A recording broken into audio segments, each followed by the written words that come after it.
Good evening, ladies and gentlemen. Welcome to the April 22nd Board of Selectmen meeting. Please join in Pledge of Allegiance. I pledge allegiance to the flag of the United States of America and to the republic for which it stands, one nation, under God, indivisible, with liberty and justice for all.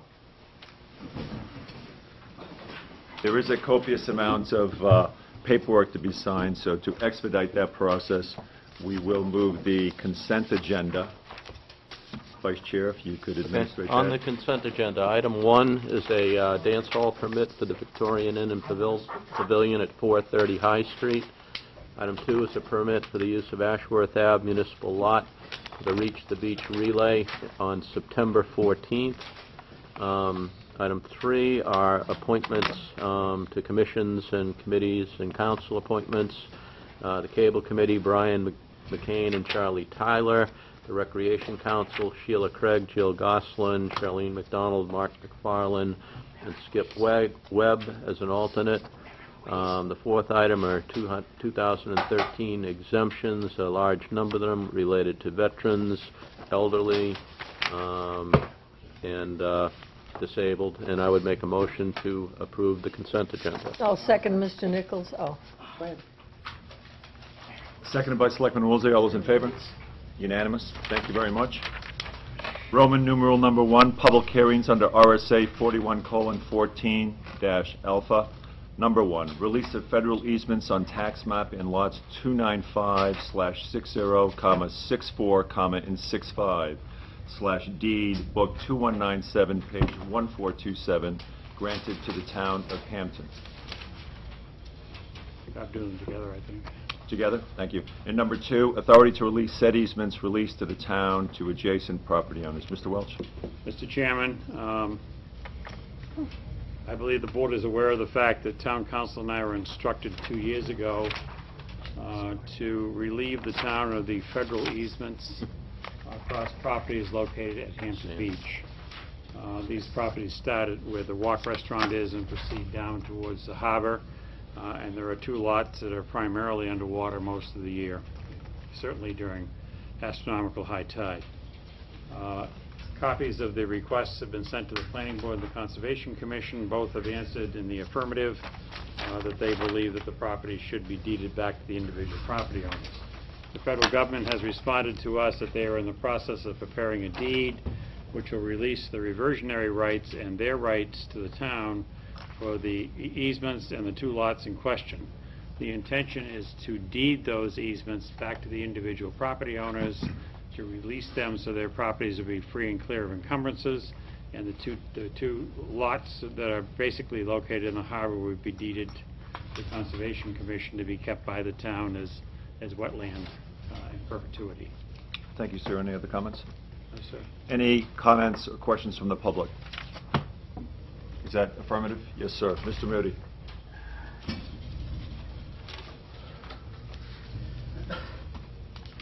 Art Moody, 3 Thompson Road. What is the compensation for selling this land, for releasing the easement, which is an interest in land? No compensation? The compensation is approximately $140,000. Is that what you're getting? No, that's what we're releasing. That's what the federal government wants. They voluntarily have consented to release that money and not collect it. So it's a forgiveness? I don't understand. $140,000? The federal government has reversionary rights to this property. We would like it released because the owners of the property can do nothing with it, and they technically do not own the property, which these buildings were built after the federal government took the property without federal permission. We already have a situation where one of the owners has requested a building permit to enlarge the facility. The federal government has said they cannot, they will not allow that if they attempt to do it.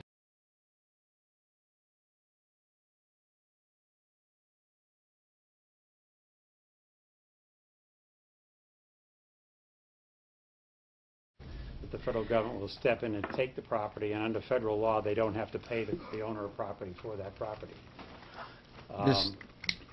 So what we're trying to do here is we're trying to get them to release the $140,000 worth of value in that property to the town so that we can release that property.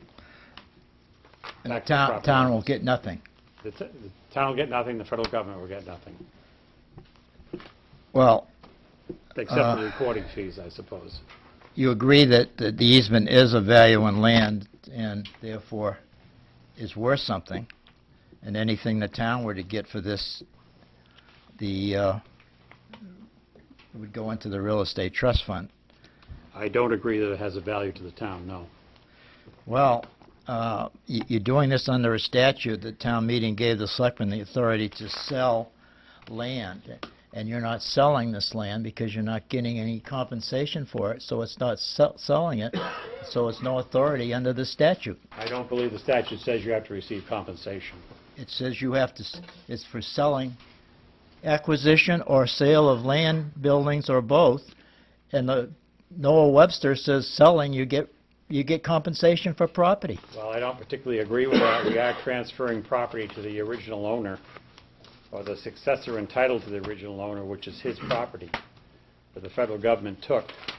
It gets to be very technical, but the point is that the property has no value to either the federal government or the town. The penalty for this is for all those people to lose their properties and receive nothing for them. It goes across 3 lots, the 3 tax maps. It goes across 4 buildings, Uh, 5 buildings. Well, most of the buildings are of recent years. They're all after the federal government took the Yeah. property in 1932. Okay, I do contest the authority under the statute to sell this land. You don't have, it doesn't say acquisition or sale or disposition of land.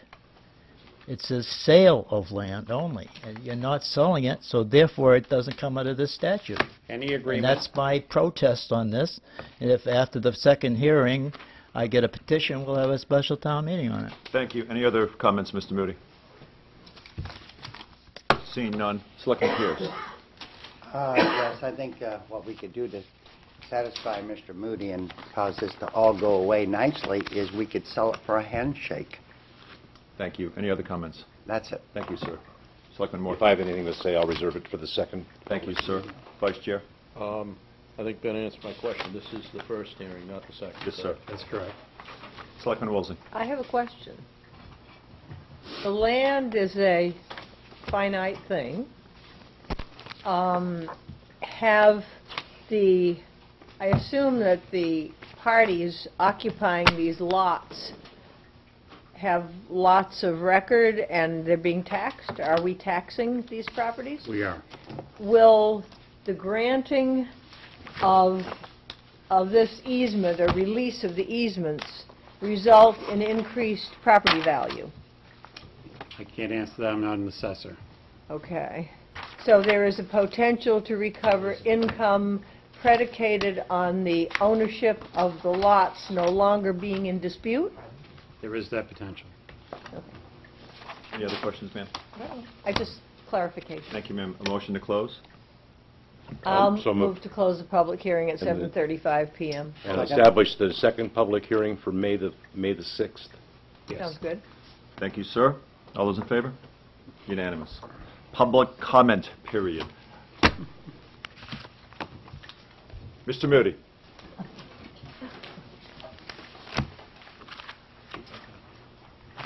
I protest the fact you took the consent agenda before the public had a right to comment on it. Number 2, giving the Ashworth lot to an outside nonprofit on a Saturday, September the 14th, when, if it's good weather, we'd make revenue and parking, is unbelievable. You should tell this group to go in October or something. I mean, that's unbelievable.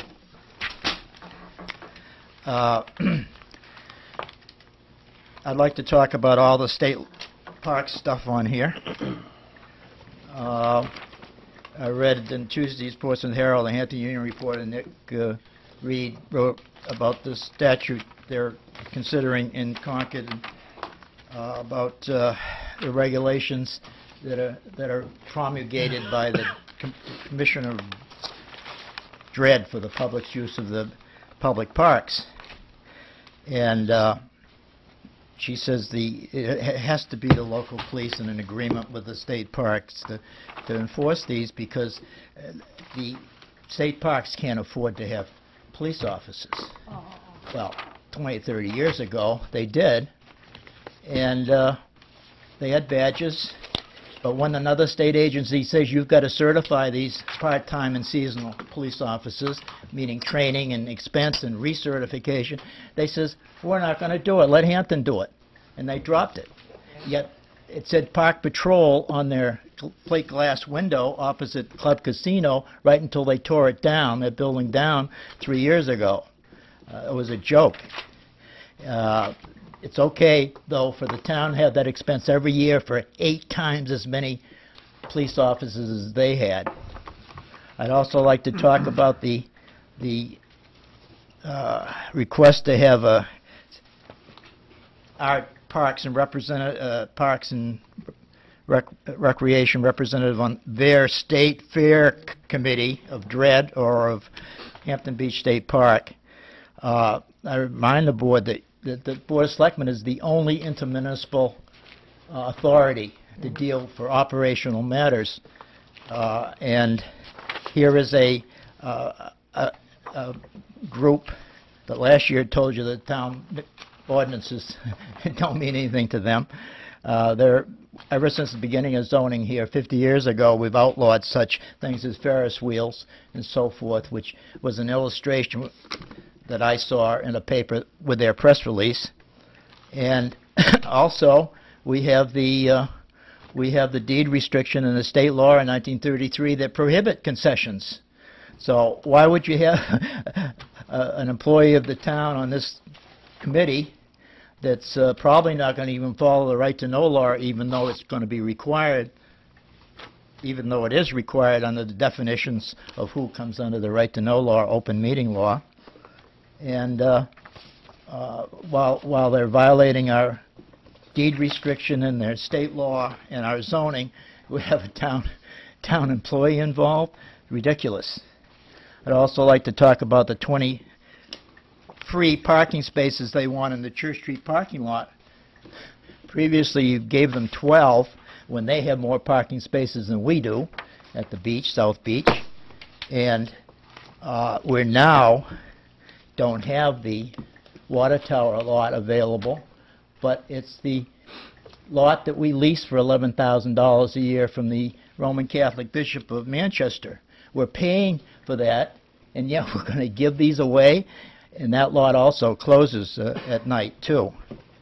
I can't believe and it's for the South Seacoast region of Dread Division of Parks and Recreation, which I don't know what that means unless it means other towns, which it has to mean another town or two. And so we're giving free parking spaces for another town like we gave the free sewer to Northampton.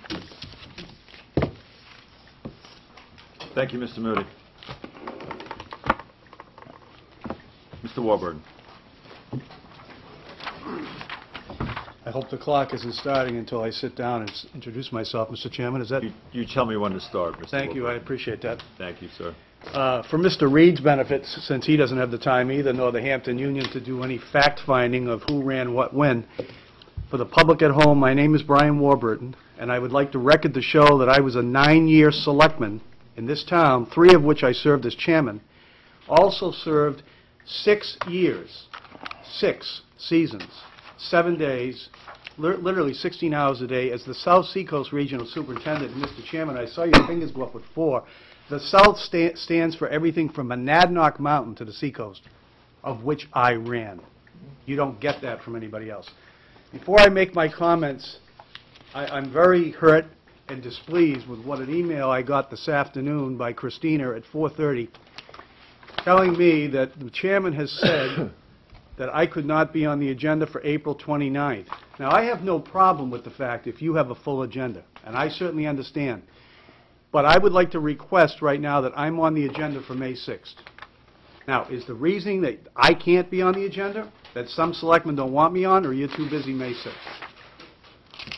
This is not interactive, Mr. Warburton. Please continue. You're at Well, the no, minute. I'm asking for an appointment, because I have several points under the Joint Operations Plan. So am I going to be given an appointment on May 6th? As I just repeated to you, you have 1 minute and 17 seconds into your soliloquy. Please continue. So you're not going to give me an appointment on May 6th? Please continue. Okay. Thank you. I want to comment on Mr. Moody's comments, and I couldn't agree with him more, and let me explain again why I'm against the 20 parking spaces. We never had 20 parking spaces. And the parking spaces that were issued per my request in the summer of 2009 in 2010 were only temporary. And the reason they were temporary is because we were in the process of putting out an RFP to rebuild the Seashell Complex. You should also know, and Mr. Bryce, if he did his homework, would know, that I fought like crazy to make sure that our state employees got their own spaces on state property. There's plenty at the state park. You should also know, Mr. Chairman, you walk and ride the beach, that last 2 summers, there's a thing called shenanigans. So somebody has a placket from Diana Martin. Who's monitoring that? You can give it to your friend to park down there. They didn't need 20 spaces. I used to have a management meeting once a week to make sure, and I did a flyby at night to make sure those spots were used by the people who needed them. That has not been the case. They just threw out the number 20. I'm absolutely against it. I think you should use it for residential parking because you're going to need it. I agree on the state fair, but I'm not going to go too much into that. I would appreciate, I'm going to try as fast as I can, but I really do need an appointment because this joint operations plan, by the way, not only is less services, it is filled with misstatements on public safety. Under the category of lifeguards, which is one of the most serious ones, the state shall during storm emergencies that occur during the summer season, keep its lifeguards on duty after the regular hours as long as possible as resources are available to prevent the public from going into the water. Unfortunately, that's not your decision. That's not Dred's decision. That's Chief Sullivan's decision. And as a matter of fact, many nights while I was on duty, and Chief Donahue could come in here and tell you if you let him have an appointment, he had to send people home because he didn't have the money for overtime. So this document is error. It isn't going to happen. It doesn't matter what's stated here. If there's no money to pay those lifeguards, it isn't going to happen. I want to point to the section under the town will train the state employees that go into the transfer station and have a special ID number. That is not true. That has not been true. The manager of the Seashell operation has one code. They all get in there. They're all hired in staggered amounts. That's why, Mr. Chairman, I've requested an appointment because it's only on page 1, and I think it's very important since I have the expertise to come in here. The thing that Mr. Nichols will get a kick out of on page 2, the refuse and recycling pickup schedule. There has never, and I repeat, never been a time in 20 years where Dred stopped picking up trash at 10 o'clock on the west side or the east side of the beach. Come down July 4th when at 1 in the morning you're still picking trash up and going to the transfer station to deliver. This document, Mr. Chairman, does not help the town of Hampton. You're actually hurting the businesses with trash sitting out there. Mr. Bali is in the audience and will tell you that after 1 o'clock every day, the state took over for trash pickup. And so I'm only telling you that you're not getting the services that I used to provide and other staff in that exact item. And if you could just make this your last point, you are at 5 minutes, Mr. Warburton. Well, Thank you. I can't start a new topic. I have several issues. I'm up to page 3, so Okay. how would you like to handle the other statements that I wanted to comment on? You could reserve your comments for the next public comment period at our next meeting. And thank you very much for your service And to the no, town. I'm not done yet. Why can't, I'm a former selectman. Why can't I have an appointment? I'm very upset at that. Why can't I have an appointment, Mr. Chairman? I have served as a former chairman of board of a town, as a selectman, and I don't go to the town and impose my will on that board. Your 5 minutes is expired. Impose what will? Have you turned down other people for appointments? My comment to you is that your time is done. Announcements in community calendar. Selectman Pierce. Yes, Mr. Chairman. Thank you. I do not have anything. Thank you. Oh, wait a minute. I will mention one thing, and we can follow up maybe later. May 6th, Northampton is going to have the LGC people down to gab with them, there's some persons. We might consider that later, Mr. Chairman. Thank you. Thank you Commissioner for that Ball. comment. Selectman Moore. This Thursday, the 25th April, 7 p.m. in this room, Hampton Beach Area Commission will have its monthly meeting. The Commissioner of DOT, Commissioner Clements, will be on hand to address transportation issues in the seacoast. Thank you, sir. Secondly, sorry, Oh. as I mentioned last week, this Saturday, the 27th, my second go-around, will be Civil War Saturday, presented by the Hampton Historical Society. It's a free event. It'll have living history presenters, musket demonstrations. We are starting a quilt raffle, which will go on through the summer. There'll be exhibits, children's events. There'll be a launch of a new book, which was written by a local woman, Ellie Bacot, and a museum volunteer, called Answering the Call, Hampton, New Hampshire, in the American Civil War, 1861 to 1865. You can visit the hamptonhistoricalsociety.org for more information on the web, or you can call 929-0781. There will be a Civil War supper following around 5 o'clock, pork and beans, cornbread, no hardtack that I'm aware of, something for dessert. The tickets are $5 for the supper. Well done, sir. Thank Vice you. Chair. I have nothing in the way of announcements or whatever. However, I do want to comment on Mr. Warburton's request. I totally agree that the 29th is a busy agenda. I looked at that, and nothing to do with your request or whatever, went, ooh, whatever, so I think it makes sense. However, I will express the opinion that I think he should be granted an appointment for May 6th.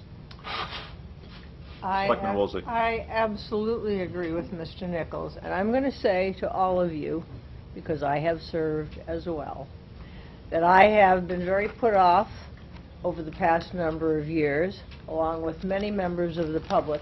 We are here to serve the public, and I am insulted sitting here as part of a board that is so hidebound, going, 3 minutes to 5 minutes, that's exciting, that we haven't got the time to sit and listen to a member of the public who is experienced in the area that we need further understanding on. I have been in the same position the past couple of years from time to time as Mr. Warburton is now. I resented it then. I still resent it. And damn it, if I ran for this job and can't sit here and take some of my time to listen to a member of the public, and I don't care who it is. Mr. Warburton has unique experience, but I don't care who it is. I'm willing to sit here and listen to the public. I don't have to go home for a nap or whatever. I want us to be able to communicate with the public. Otherwise, why the hell are we here? Selectman Woolsey, if we could refrain from profanity at the desk here. Well, it is I think that's the minimum protocol as a select person. Yes. Thank you. Any Mr. more Chairman? comments? Mr. Any more Chairman? comments? Can I just say something for you? I'm leaving now. I just want you to know how important I take this job. Today is my 24th wedding anniversary. I'm up here tonight, and I never missed a meeting when I sat there for 9 years. So I really resent Same here. you saying what you are tonight. Yeah. Thank you, Mr. Warburton. Mr. Welch, Sir? public comment, No, sir. announcements, community calendar. No, I'm further down the agenda, town manager's report, so All right, So we'll come we'll back get to you on there rather that. than- Roman numeral number 4 is Michael Swotzer. This is going to be slow, Richard. I'm working on it. See, Bill, I'm doing better. Good evening. Good evening, sir. I have several things on the agenda. The first one is the monthly financials. The monthly financials I'm dealing with is March. These were issued on April 15th to the board, and I'd like to cover them right now. This is the third month of the year, obviously, and so therefore the comparative number is 25%. Motor vehicles came in at $192,000, which is $21,000 below budget and $24,000 lower than March a year ago. On a year-to-date basis, it is below budget by 1.8%. However, it is $2,000 ahead of 2012 for the comparison, and 2012 did end 3% above budget. So therefore, I do not see a red flag in regards to the motor vehicle income for the year so far. We will continue to track that. There's a special analysis. Skipping to expenses, at the end of March, the operating departments without debt service were at 22% of budget, which is below the target of 25%. The majority of the departments are below target level. The two expense lines that contain the eliminated 2012 encumbrances, which were the town manager's office codification, $14,000, and DPW paving at $41,000, now show $0 in the encumbrance column. This removes them from the calculation of the 2013 available, which could have been an issue later in the year. So therefore, the current calculations in that column is actually monies that are available to departments. In the town manager's department, a new expense line, overtime wages, has been activated to record the overtime cost of the administrative assistant. This is in keeping with the budget committee's wishes to break out salary lines of this type, and so that was expressed during their last budget cycle. In the audit services, the first payment has been paid at $21,000. I believe we'll still hit the budget at $29,000. I've been in communications with the audit group, Plodgick and Sanderson, and they are proceeding to get me information for me to do the MD&A, and that will then work into the final audit report. The perennial problem of MIS repairs, maintenance, supplies, new equipment budget versus cost is already evident. This budget was set up several years ago to match a specific plan of action, which is not applicable to today's needs and demands. If the budget versus expended ratio for the combined 4 equipment-related accounts is calculated, it shows this 21% versus the 25% budget. We haven't approved it yet. We are going to review the budget cycle or the budget split when we go through the 2014 budget cycle. And all that would be is basically a realignment to come up with a new plan and have the same dollars available. At least that's currently the thought. In personnel administration, the group of accounts related to the New Hampshire retirement system is running between 3.5% and almost 6% below target. This is because the budget was set at a higher expense rate, but this takes into account that the New Hampshire retirement system rates are going to increase in July. So it's a blended rate. So right now we're running at a lower rate. We are going to be running at a higher rate, and hopefully when the two get together at the other end of the year, we'll be on budget. Municipal insurance, the health insurance line is just slightly above the budget level at 25.22. It should be noted that the 2014 budget is lower than both the 2013 budget and the 2013 actual. In the PD, they're running significantly below budget, but this is the seasonality of so many costs. This doesn't give you a true picture. In the building maintenance account, when the costs associated with the closed encumbrances, which basically was the replacement of the HVAC coils, if those are subtracted, the percentage used in 2013 drops from 44.5, which is a red flag, but it really drops down to 29.5. Fire department also running below budget. Once again, seasonal factors. The fire department overtime, which is a combination of overtime through vacation wages, continues to run at less than half the year-to-date target. This then gives the room for the summer season, which will then pick up the pace. Both sections of Public Works are within their respective budgets overall, with the exception of overtime wages winter, which is at 142% of the annual target. This will be addressed by Public Works Director, I believe, next week. Another winter-related expense account is admin diesel fuel, which is 63% of budget and 2.7 times the same period in 2012. Vehicle maintenance is at 75% of budget, which has in it a $4,000 transmission replacement and a new snow chute, almost $5,000 for the trackless sidewalk plow. The additional $26,000 in that account is for parts and pieces needed to keep the fleet in operating condition. In the capital outlays warrant articles, the majority of the social services have been applied or have applied for their annual support payments, and as we've done in the past, if the amount is over $10,000, it's split into 2 payments, with the second one being sent out in September. On page 15 also, the PO analysis, which are the purchase orders outstanding, total $157,555. That's what this report says. I did another listing of it for today as of 22nd, and the POs that relate to the general operating fund are $97,000. So there's been a $60,000 payment of invoices in the time frame since this was prepared. Included in that $97,000 is a wastewater treatment plant roof at 39.6. The work is done. We're literally waiting for an inspection and then the invoice. So now, to me, the analysis really says that we have about $58,000 outstanding in old 2012 POs that are still being reviewed.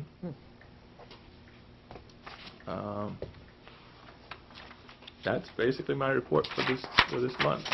Thank you. Selectman Pierce.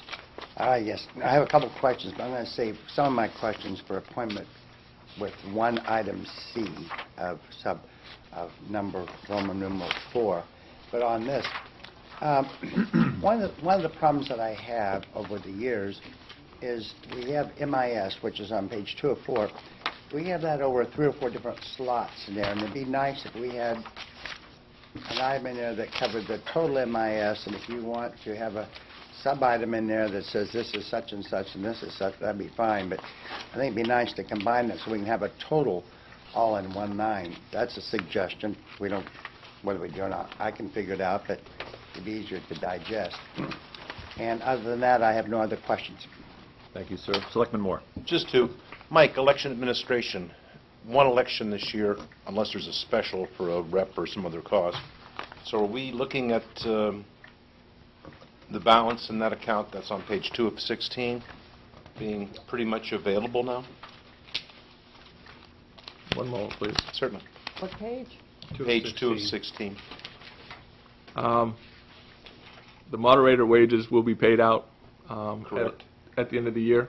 Yes. And voter registration, elected, and it's above that block at $3,700. Their wages also gets paid out, so some of that money will go away. I have to believe that there shouldn't be any major expenses in the supplies accounts. Unless the moderator or the clerk is expecting to buy another couple of booths or something like that. And that has occurred in the past. Yes, So. yep. Okay. And then secondly, page 11 of 16 in municipal sanitation, middle of the page. Has so the chemical PO has been issued for the entire year? That's a $135,000 PO? That's what is left open on that PO, yes. Very well. So it's issued at one point in the Yes. year. Yeah. That's all I have, Mr. Chairman. Thank you. Thank you, sir. Vice? I think that was bid out, and they pull off the PO as they need it. It's not like we've got it all sitting there or whatever, Ben. So it's a standing blanket purchase Exactly, order but of I some also sort. believe it was bid Very out well. sometime Thank ago. you. I have two, Mike. If I go to the issue of the additional overtime wages in the town manager account, and I shift to page 1 of 16, where that data is actually contained, previously the minutes had been essentially paid out of the part-time wage account, which had a $6,000 budget and some portion spent already, $1,350. My question is the situation such that what we're going to see is approximately the same amount of money spent with the part-time wage thing basically slowing down or stopping, and the shift of that into the overtime wages? No, I do not believe so. I think what we're seeing is that when we've had that $1,792 came out of the regular wage account. It wasn't in the part-time account. But in the past, we've had some minimal involvement of the administrative assistant, like at the town Deliberative meeting. session. Yeah, that type of thing. Yep. But where the time involved in regards to having her attend the meetings, now that number, the regular wage account, would go out of whack, and I'd have to continue to look at it. So the budget committee has asked not to have an overtime account basically buried inside of a regular account. Yep. So therefore, I brought out, so the money, what's going to happen is you're going to see a continuing cost to the part-time wages for the person still doing some of the minutes, and then you're going to see the dollars related to her time, the administrative assistant's time here, and spent whatever over the normal 35-hour week will show up on the second line. Okay, but bottom line, when this was done, was there any, when you merge essentially the three lines, in other words, Christina's overtime wages that were historically carried in regular wages, the part-time and the overtime. Are we spending, I guess, basically, Spending are more we than, you're spending spending any more than money? was budgeted in the two accounts that you And have. roughly how much more money do we think we're spending to have the administrative assistant at the meeting? I would have to look that one up, because that $1,700 has some extra time in regards to the meetings. I'd have to track out what she's doing weekly. Yeah, I'm not looking for a precise analytical answer, and if we're, I guess where I'm coming from, if we're spending $500 or $1,000 more the way we're doing it or whatever, I think there are some advantages or whatever. If we're spending, I'm just making up a big number, $5,000 or $6,000 more, then I would have a problem seeing a cost benefit. No, that $1,700 is basically for the first quarter, and you've got the deliberative session in there, so. Town reports as well. Right, yep. Okay, so it will continue to grow, but probably not at this rate, so I wouldn't take that and multiply by 4. No, I understand that. Yep. But I would like some sort of an estimate. I'm not asking for an analytical exercise. But if Fred could just report at the next meeting, we think this is going to cost us about this much more, and it can be a swag. The only other comment I had, actually not a question, to the issue of the DPW overtime. I did add that up and compare it to 2012. We're at $96,000 year-to-date compared to $50,000 March year-to-date of 2012, so roughly about $46,000 higher. We exceeded the budget last year, I believe, by about $35,000. So the number that we're trying to figure out where we're going to deal with it appears to me to be about $80,000 based on the overtime. I've got 75, but we're both in the Yep. ballpark. Yep. So that is it for me. Thank you, sir. Selectman Woolsey. I thought you liked analytical exercises. I don't think it's necessary in this case. Oh, my. First 3 months of the year. I went back through my little cache of records. Right now, what I'm looking at for the close of 2012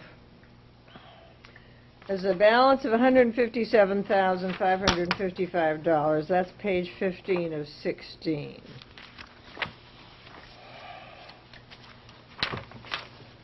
This has been a habit that's been ongoing for a number of years. I went back to March of, or actually year-end 2010, when we were carrying $652,346 in encumbered money at the end of the first quarter of the year. And then for the year 2011, we were carrying $220,000. RSA 32:7 says that each fiscal year is self-contained. One thing that has driven me crazy over the years is the encumbrances that we carry over. And are we taking up the box van tonight and the cable? Okay. Because it appears to me as if, and I believe I recall Mike saying in past years when I was on the budget committee that he did this, that you end up with a projected amount of money end of November. Projected rough total of what we'd have available. And then you take in purchase orders from the departments, and I believe, to the best of my recollection, you said you screened them, and some of them you said yes, and some of them you said no. That's correct. Based on your best judgment on what's left over at the end of the year. If you and the manager have taken in a request from the police department for X that they want to lock in a purchase order in December, I see no reason on God's green earth why X can't be bought in the first 3 months of the year and have all of the encumbrances remaining surrendered. I don't care what you want. If you want supplies and you haven't got them by March, tough tomatoes. I would really like to see us tighten up on those encumbrances. I think it's contrary to the spirit of the statute, I think it's messy for you to have all these loose ends dangling. If you can't order your supplies with a purchase order in December and get them in January or February, tough luck. Buy them out of this year's budget. Those encumbrances really make me cross. And it's been a continuing pattern. It's not just happening recently. So if you and maybe the manager could take a look at that and do a little consulting. There's new equipment for maintenance of parks, 2012 encumbrance, $14,000. Well, why is that still dangling at the end of March? And I really don't understand why we're holding this little stuff. Highways and streets, page 10 of 16, $690. If you want to do vehicle maintenance, you can't your $690 when you're through with 3 months of the year. I mean, please, get rid of this stuff. Get rid of it, clean it out, and ask the department heads to buy what they need to buy with your approval at the end of the year, or forget it and buy it out of the next year's budget. Next,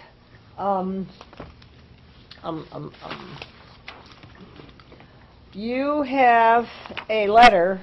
Is it safe to mention the DRA letter on Article 16, or are we not there yet? Next week. That's on Next week. Next week. We are on... Well, we're sitting here with the finance director. Pardon me, Yes. Selectman Woolsey, we are under Roman numeral 4, appointments, and we are discussing monthly financials. Well, Roman I'm numeral talking 4, about 1 monthly alpha. financials, and I'm talking about closing 2012. I'm talking about the confounded encumbrances, and us understanding what we're doing at almost the end of April. And you have Article 16 still dangling out there, and you still have the box van dangling out there for 2012 money. We have that scheduled, but do you specifically have for the attachment that was provided to you or review by Mr. Swotzer on the monthly financials? This is part of the monthly financials. You- Unfortunately, it's part of the 2012 Please ask the monthly director financials. your questions. You have received an answer per the letter dated April 11th, 2013, from the DRA. Dear Mike, I'm writing in response to your letter concerning the implementation of warrant articles 16, 17, and 18, stemming from the annual town meeting in March 2013. And to Point of remind order, you, Mr. Chairman. None of us are prepared to discuss this because we didn't bring the information to tonight's meeting. I second that. I agree. If you have some final comments, Selectman we're Woolsey, going to have Mr. on... Schroeder here next week. Yes. I thought we were dealing with the Public Works If- Director. If you have questions on the monthly financials, we are addressing that at a later date. That is not on the agenda this evening. Well, I Specifically, the propose- monthly financials, I think Selectman Moore, Selectman Nichols, and Selectman Pierce have excellent questions. They're pointed specifically to the data provided in the attachment. And we will address that at a follow-on meeting. This was with my paperwork for this week, and I do read what I'm given for these meetings. There's a copious amount of paperwork that we're not addressing tonight that we all received this week. Well, So, I'm... do you have any other questions or final questions? I have a quick comment on the Emergency Medical Services Fund, and I'm also going to be making a motion probably in the next meeting or two to see to it that we work through the summer and cut out that foolishness with not working on Mondays in the summer. There is way too much work to go through. On the Thank you, ma'am. Emergency Medical Services Fund, Mike, and I know I've mentioned this before, but now I'm mentioning it from up here because this is driving me crazy as well. How many payments do you get toward the EMS fund in a year? Payments. Yeah, you get the money in from the Well, billing service for 12. ambulance revenue. So you receive income from how many 12. monthly receptions or how much money do you get each month, or no, I'm not phrasing that right. How many times a year, and I'm assuming it's monthly, do you get revenue from the ambulance billings? The revenue and the information from the billing company Mm-hmm. are slightly out of sync. Yeah, but, We get the money in monthly, yes. but it's the reporting that I get a month's lag. So that's why you have only 2 months of income showing on this report and not 3. Okay, I see the context in that, but, I mean, the ambulance, the EMS revenue fund income comes in throughout the year. Correct. Just like your phone bills that you're paying, or your electric bills, or whatever. You're paying something from December and January. It's just a 12-month ongoing thing.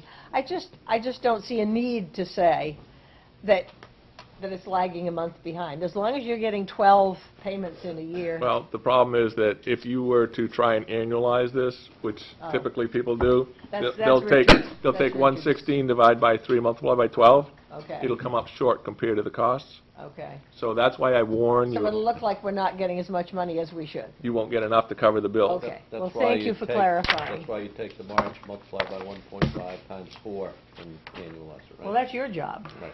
No, All right. well, Sorta. Thank you. You're welcome. Now I'll let you all rest for a few minutes. Thank you, ma'am. Roman numeral number 4, 1 Bravo, Local Government Center, return of health insurance premiums. Sir. I took this item to be dealing with the insurance holiday money, and that's all I'm dealing with in regards to that.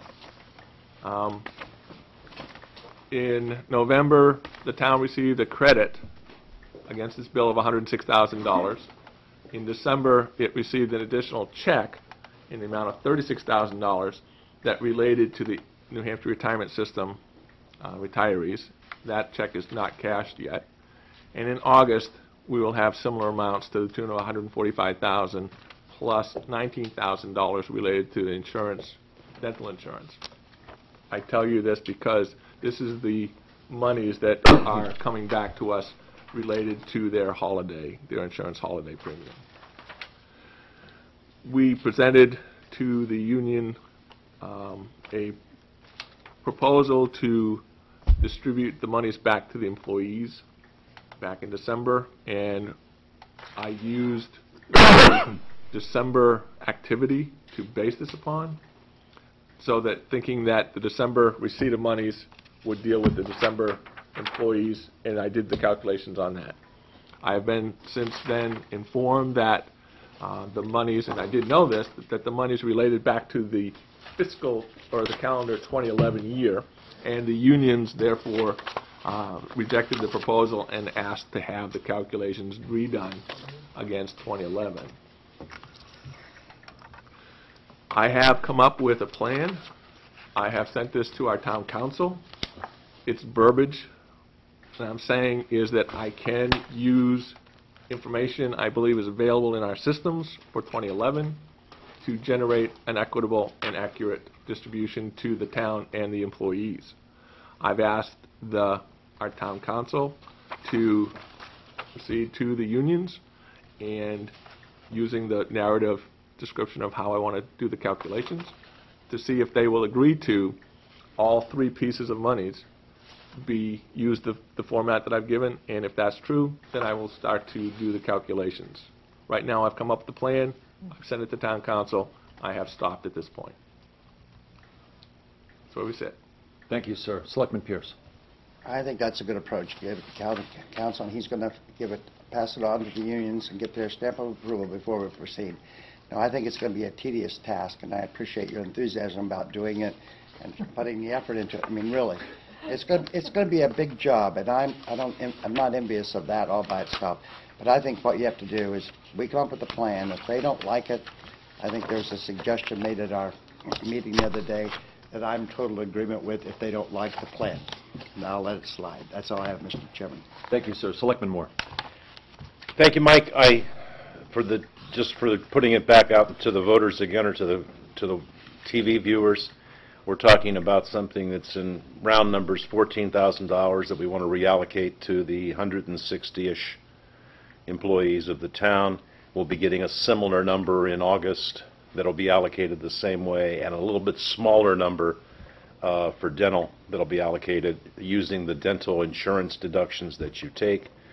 The other amounts that have been received in December were taken to revenues in 2012, and the town portion of what comes in August will likewise be taken to revenues in 2013. Could I make one adjustment Yes, to that? sir. When I did the December calculations and came up with 13, 14% that was based on what people are having monies deducted in December. The percentages have changed. The percentages back in 2011 are closer to the 10%, so therefore there will be an adjustment down of the monies available to the employees. A little bit more for the town, a little bit less for the employees. That is correct. Thank you. No more, Mr. Thank you, sir. Vice? Mike, you mentioned 3 pieces. Are those 3 pieces the money that was already received as a deduction on the December bill? The second piece, what you anticipate receiving in August, and the third piece being the retirement check distribution of that in the amount of $36,000? Yes. I saw your email today. I'm fine with that. Selectman Woolsey? I don't think you look too enthusiastic, but I don't blame you.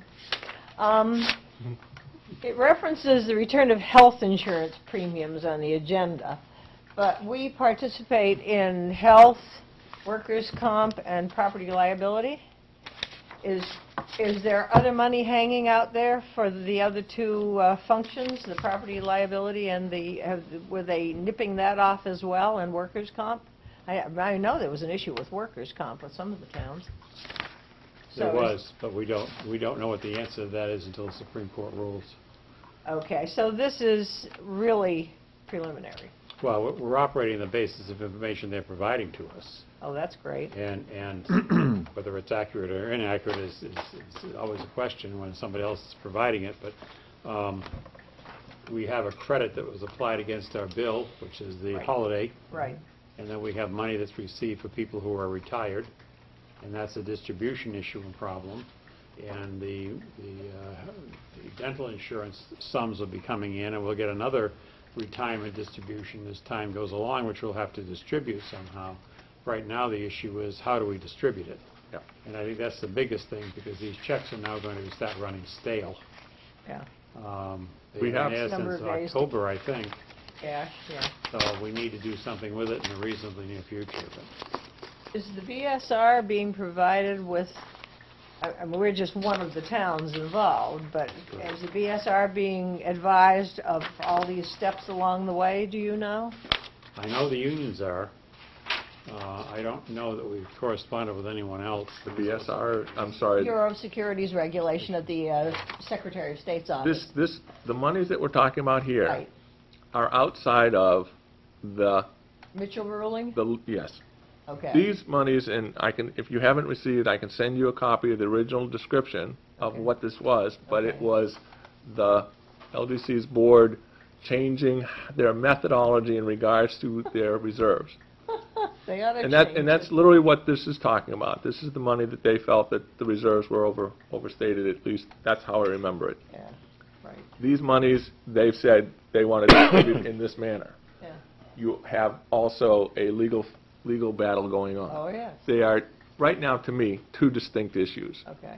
I'm just trying to deal with Okay. the one in front of me. They're saying, I've sent you this money, now you have to Okay. figure out where to put it. And once you get your calculations sorted out, because once again, this is only for 2011, then I'm assuming, hopefully that will give you some kind of a base for the 2012 calculations?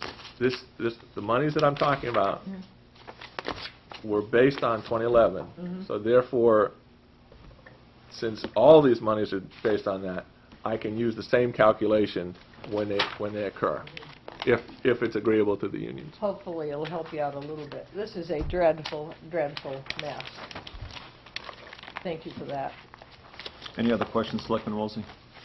Well, I had a lot of questions for the LGC, but not for Mike. Thank you, ma'am. Mr. Chairman, may I ask one question? Yes, sir. Request. I noticed in this letter here, we have item 5 says, a 1/10/13, a letter is finalized and sent to the LGC. And item 6 is a 1/31 letter sent from the LGC is received and distributed. It may have been, I just wonder if I can get fresh copies of those too. Sure. Is that possible, Mike? Yes. No Because problem. if I have them, they're probably in the pile of stuff I have at home somewhere. Thank you. Thank you, sir. And I would say, Director Swalzer, that I emphatically endorse Selectman Pierce's comments and Selectman Moore's synopsis, and thank you very much for your painstaking work on a difficult issue. Roman numeral number 4-1, Charlie, analysis of 2012 overtime to 2011 overtime. Okay. This is covered by a memo dated April 17th that was distributed to the board. I'm skipping down. This analysis was a result of the annual report, employee listing using as the base. The current assignment that I was asked to do was justify the overtime increases from 2011 to 2012. And we've done analysis. A spreadsheet was given as part of the attachments. When the adjustments were made in regards to overtime dollars that were later charged to a grant account, and that was $9,000 in police and $76,000, literally $76,000 in fire, it changed the presentation. So that in police, the net change or the net increase in overtime, and this is strictly talking about the annual report, was $39,000 or 6.5%. The budgeted increase to wages due to the CBA collective bargaining agreements were 12%. So therefore, the change in overtime dollars is below even what was expected. In the fire, that number netted down to $28,000 or 6.6% increase. And the CBAs, to match up, were 5.6. So it's within a point. The fire chief reviewed my work, and he also brought up the issue that the other 1% change or increase could be explained by the fire alarm operators. When we did the increased budgets, we did not take into account that fire alarm operators work a 40-hour week, and now they're on 24s. And so therefore, there is a shift in change in the amount of overtime hours. This has been reviewed and discussed at other meetings with the board, so it's not unexpected. I had just forgotten about that one. The last one is Public Works. In the annual reports of the wages reported, when we added up all the wages comparing 2011 to 2012, there was only a $700 differential, and so that dealt with that one. The biggest point I want to make about this analysis is that the payroll figures listed in the annual report are presented for one reason. It's to show in gross terms how much time each employee was willing to work and what their resulting compensation was. And as been demonstrated, the true impact, when you want to talk changes, pluses, minuses, I asked you to go to the general ledger. That's really where I can do the work and do it correctly, because that's what's comparing the budget. That's what I present for this issue. Thank you, sir. Selectman Pierce. Yes. That last thing you just remarked, that's a little confusing to me, but that's okay, I think. I don't like it, but I'll think about that for a little bit. Could I just address that? Maybe I can express it better. Okay. All right. The annual reports that we're looking at, which list the employees, have two columns, regular and overtime. The regular wages listed were paid at regular wage rate. The overtime wages were paid at overtime rate. Right. Where they go into the general ledger is not necessarily where it would look to be that logical. I've shown, and through analysis, that all the monies distributed in that report are exactly distributed in the general ledger. But the two are two different bases. And so saying and crossing between this annual report and crossing between to the general ledger is not easily done. We've spent days analyzing what looks to be a very short report to get you the information to answer your questions.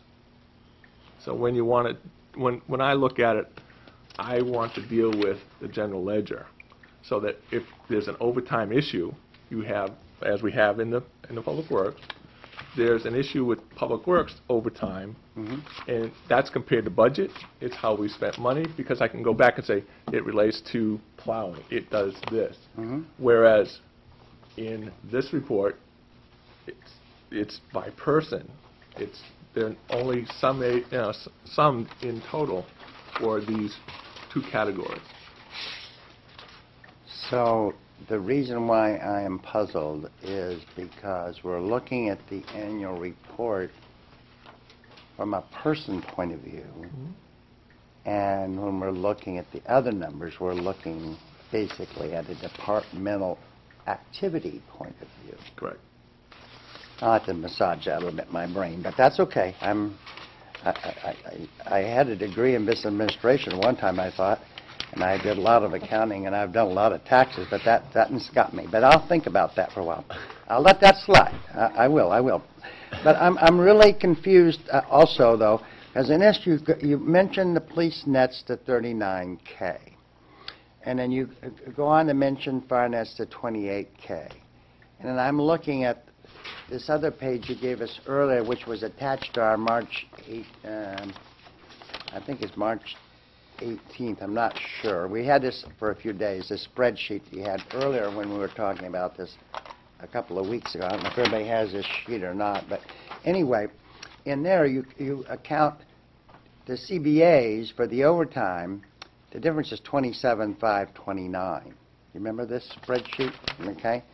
And then I'm a little confused as to how you got down from 137 down to that and say it's CBAs over here, but not over here.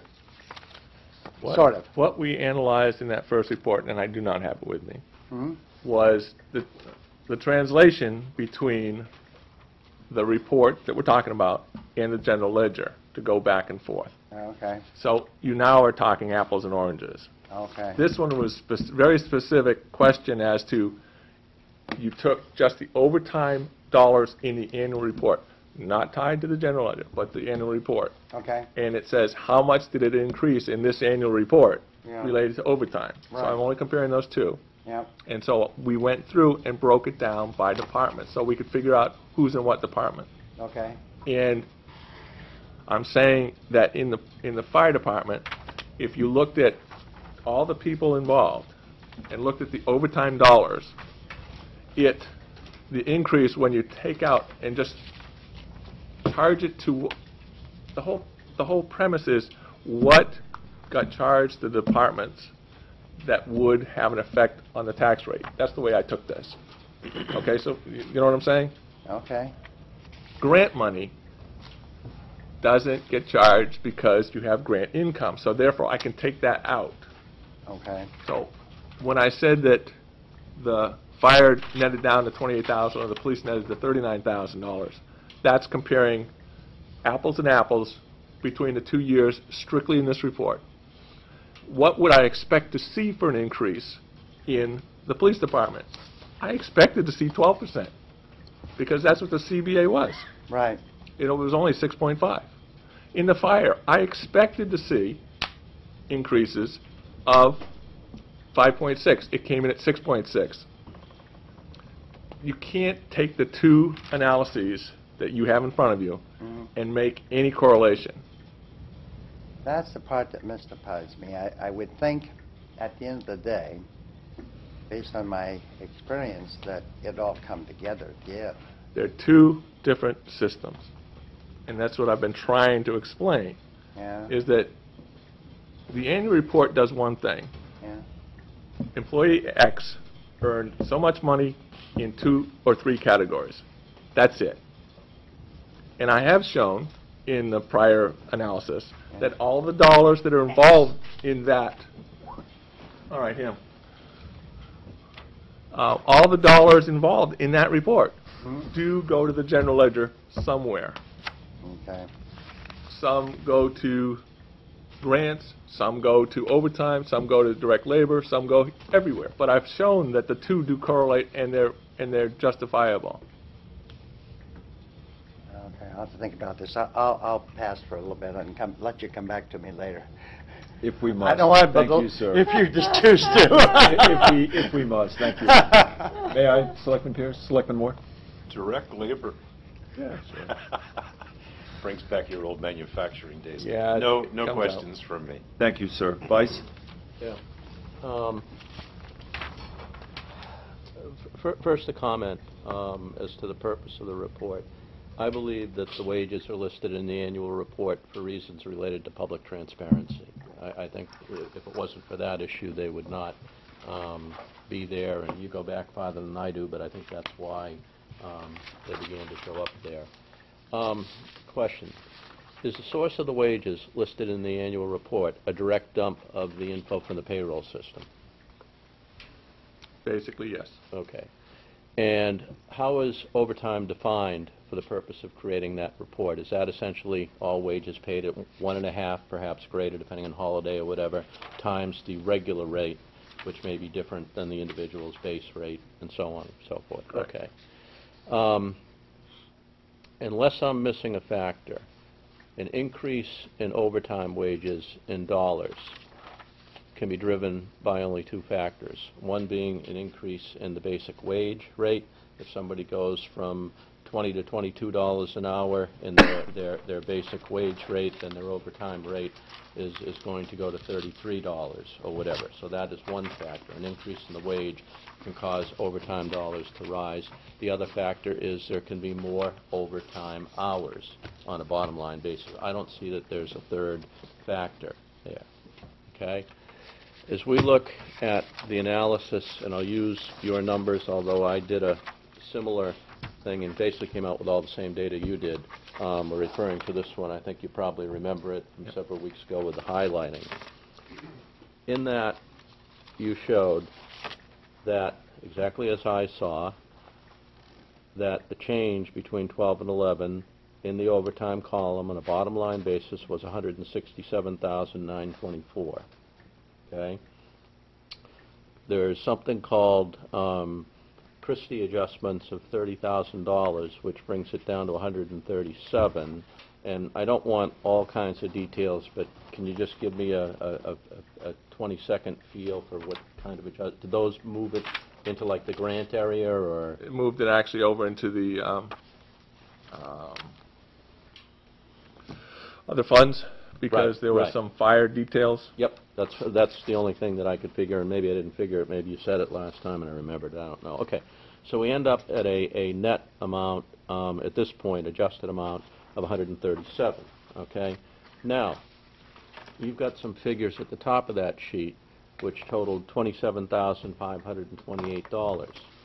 What those numbers are, and I verified them in the CBA spreadsheets that we use for projecting the cost of the CPAs, that $27,000 reflects the wage as opposed to additional hours portion, okay, of the increase in overtime. Therefore, to the extent that those calculations were accurate, I have no reason to believe that they were not, of the $137,000, $27,000 was related to increase in the wage level, my example, $20 to $22 an hour or whatever, and the balance then would have to be additional hours. And therein is where my question goes to, is an explanation of why overtime. What were the operational factors that drove the increase in overtime? When I actually presented it, I presented what was a 19% increase comparing 2010 to 2012, of which around 6% was between 10 and 11 and 13% between 11 and 12. I'm happy to just focus on 11 because that's the majority of it, okay? But as I see it, based on this data, there's 110 of the 137 that's additional hours driven as opposed to wage rates. Now, further supporting that logic, okay, if you go to the comparison of 11 with 12, and you look at the relationship in regular wages of how much 12 is over 11, it's 3.6%. Regular wages, 12 versus 11 from the report are 3.6%. Overtime wages, 12 versus 11, are 13.6%. Now, when you come along and you plug an increase in a wage rate into a payroll system, the timing of when it impacts regular wages and overtime wages is going to be the same, presumably the next paycheck that's cut for that individual. So again, comparing the 3.6% and the 13.6%, overtime went up 10% faster than regular wages. That, by my calculations, comes to $120,000, $125,000, and that, from my logic, can only be because of hours. So my question, and the original question that I was asking was prompted for a justification, which is simply an explanation, okay, of what operational issues required those kind of increases. Again, over a 2-year period is $222,000, comparing 10 to 12. For example, the kind of thing that I would expect to come from that, I think you've done the analytical work. I think it's actually got to come from the operational guys. For example, if somebody asked, why is DPW overtime in 2013 up over 2012? I think everybody would find it very easy to answer that question. The level of snow that we had in 2013 versus 2012.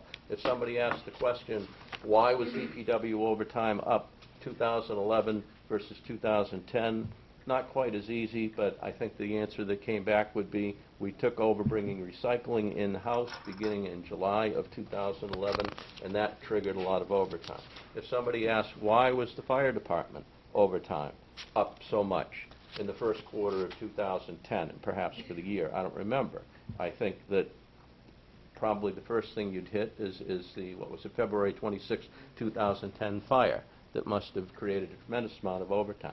That's what I am looking for. I believe that 110, based on your calculations of the 137,000 in the increase, okay, and I'm not looking for every dollar to be accounted for. What were the major issues that caused us to spend so much more money in overtime? So that's my take at this point.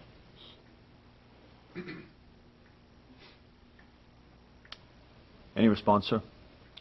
I believe I've given fair time to the project. I believe I've given fair representation. I point right back at the increased charges of overtime to the grant account, which just looking at this is $85,000 of the money you're trying to talk about. I'm sorry, Mike, I didn't follow you there. On the analysis attached to the, there was these adjustments that I've used. $9,000 in the police department was overtime charged to grant. This is an increase of $9,000 from one year to the next being charged to the grant account. In the fire department, $76,000 more in overtime was charged to the grant account than the prior year. So therefore, those two numbers alone are $85,000 of what you're looking for. But I am only asking about the general fund. I'm not making issue of the grant account. No. See, it's, if you read your financial statements at the bottom of the fire department, there's a grant line. And what has happened is overtime charges have been put into that grant line. The income is up above in the income section. So therefore, it would show that they spent $76,000 more in overtime, and it's strictly in that grant account. So therefore, that to me is one of those that you can reduce out because you have offsetting income. If you did not have the grant income, you would not have had $76,000 worth of increased cost for the fire department. That's where the majority of the money is sitting. But you just shifted into the general ledger when we established that all of the data comes from the payroll system. So I'm not really concerned about what buckets it goes into. But you are. General ledger. But you are. I'm concerned. I'm strictly asking about the bottom line of the 167,000, which with Christie's adjustments nets out to 137. No. Okay. I think from my standpoint, okay, the question has not been answered, and quite frankly, I don't consider it at this point an analytical, I consider it an operational response that I'm looking for, whatever. I don't understand, and I don't think I'm going to sitting here tonight. I might tomorrow if you and I spend a half hour together or whatever, but I don't understand the grant account. So if you would like to get together and try and do it offline and spend a half hour, an hour, and explain that interaction between the payroll system and the general ledger, I'd be happy to do it. But at this point, I don't, I don't comprehend that it's been explained. Thank you. Your point is well taken, sir. Selectman Woolsey, please. I am sufficiently dazzled by the minutiae of the conversation that I will refrain from further comment. Thank you very much, Selectman Woolsey. Director Schwartzworth, thank you very much for your participation tonight and your extraordinary work. Thank Is you. that the resolution that we ended up with? Then Mike and I will get together and... Oh, sure, you and, absolutely, Vice Michael, thank you very much. Roman numeral number 5, approval of minutes, April 8th, I will so move, Mr. 2013. Chairman. Thank you. Page 1. Have I a second? Oh, page Thank you. Page 2. On page 2, 1B down the bottom under Aquarian or whatever, I would just add, it states Aquarian will give goes towards the final paving the requested Board of Selectmen authorized. I think we should add that Aquarian agreed to cover $10 per linear foot.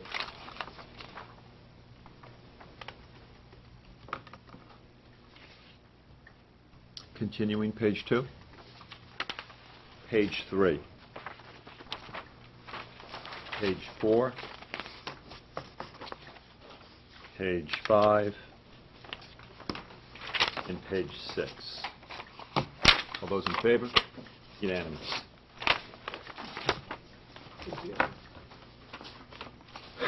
Roman numeral 6, Town Manager's Report. Mr. Welch, please. Mr. Chairman, members of the board, both of the bills submitted to the legislature through the board dealing with the official balloting using a topical description for ordinances and extending the approval period for approval or denial of solid waste bonding from the solid waste district have been passed by both houses of the legislature with amendments. With amendments? Well, both of them had amendments to them in both houses. Oh. We're not sure yet as to whether or not that requires a committee of conference or not, but the bills received favorable action on automatic ballot. So it's not a controversial issue, and my understanding is that these bills will get to the governor at some point in time. You don't feel that the amendments are going to No, up they're the just bill? clarifications, and they're quite straightforward. Okay, good. I want to thank Senator Stiles for forwarding to us the construction notice for the Hampton State Pier, copies of which are posted at the U.S. Post Office. Work on that starts on May 1st and will continue through October 1st in various phases as they work through this process. They are going to rebuild those piers and bring them back into compliance. The asbestos has been removed from the old courthouse. Public Works has coordinated the removal of other utilities in conjunction with their removal of the sewer connection. Comment here is that we have not paid the bill as of yet for the asbestos removal because we have not yet received the report required by federal law that it has been removed. Once that occurs, then we'll be paying the bill. The utilities have to be severed, and there has to be an approval from the Heritage Commission to remove the building. So that is not scheduled yet either. The watering press construction has started at the Department of Public Works. The contractor is shooting for a completion date in late June 2013, which I think is very good. Of dewatering. The new dewatering facility, yes. Cusack Road is open again. Users should be careful because the trenches have not been patched as of this date, so the crossings are on compacted gravel. Please observe the roadway caution signs while using that roadway. The Commissioner of DES has requested that the federal government postpone the implementation of the MS4 Stormwater Revised Rules until August 15, 2013. A number of the towns have also requested that. Our understanding is it will be granted, so there will be a 6-month delay process in the implementation of those stormwater revised rules, which could cost on the way outside as much as $800,000 additional per year, which is hefty. Right now, we're doing most of that work, so we figure that the cost to us is minimal at this point. May I have a copy of that to waive the I'll be happy to have one sent to you. It's about that Oh, thick. well, just a little, just something to present perhaps to the planning board? We'll see that you get some sort of synopsis. Just a synopsis, yes. Please remember to register your dog by April 30th to avoid fines and penalties. I will mention that I received notice that there are 2 grants that were previously filed for and have been approved by the Highway Safety Agency for the Police Department, which is the Hampton Route 101 East Corridor Patrols and the Hampton Pedestrian Patrols. And those should be finished sometime in the latter part of the summer. So, the HVAC will be having a meeting here in this room on Thursday. What time, With Fred? the commissioner, will be at 7 p.m. with the commissioner of the Department of Transportation for those who wish to attend and listen. That's it, Miss Sir. Before... That's it. Yes, Oh, ma'am. No, you're probably going to go around. I have something for the manager. Oh, sure. Selectman Pierce. No, I don't have anything for the manager. Thank you. Thank you. Selectman. No, sir. Thank you, sir. Selectman Woolsey. And Fred, just as a matter, because I think you went over it quickly, just briefly explain to the public the value of having the dewatering system upgraded and in place, because that saves the taxpayers money. It does. We were, I'm going to say gigged, because that's the language I've learned to use, by the federal government and the state government, because we were not processing out as much of the solids from the wastewater treatment plant as we should. We had a surplus. It's squeezing the solids. I suppose you could say it's squeezing it.